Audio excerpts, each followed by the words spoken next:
ক্যান্সারে আক্রান্ত চলচ্চিত্র নির্মাতা মাতিয়া বানু শুকুর পাশে দাঁড়িয়েছে চলচ্চিত্র প্রযোজক খোরশেদ আলম খসরু।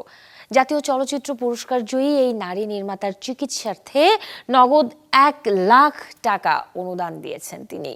আজ দুপুরে বিএফডিসির প্রযোজক পরিবেশক সমিতির কার্যালয়ে এই অর্থ তুলে দেওয়া হয় মাতিয়া বানু শুকুর স্বামী পরিচালক নুরুল আলম আতিকের হাতে। অর্থ অনুদানের সময় উপস্থিত ছিলেন চলচ্চিত্র প্রযোজক, পরিচালক, অভিনয় শিল্পী ও সিনেমা সংশ্লিষ্ট অনেকেই। এ সময়ে নুরুল আলম আতিক জানান, 8 মাস আগে মাতিয়া বানু শুকুর ক্যান্সার ধরা পড়ে।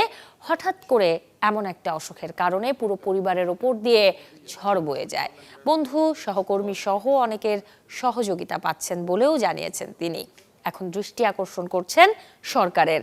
এদিকে খোরশেদ আলম খসরু বলেন, প্রযোজক সমিতির পরিবারের একজন সদস্য মাতিয়া বানু শুকু, তাই তার পাশে দাঁড়িয়েছেন তিনি। সুস্থ হয়ে আবারও তিনি কাজে ফিরবেন বলে আশা প্রকাশ করেন খোরশেদ আলম খসরু। আসছে 12 জুলাই চলচ্চিত্র প্রযোজক পরিবেশক সমিতির দ্বিবার্ষিক নির্বাচন, যেখানে সভাপতি পদে লড়ছেন খোরশেদ আলম খসরু।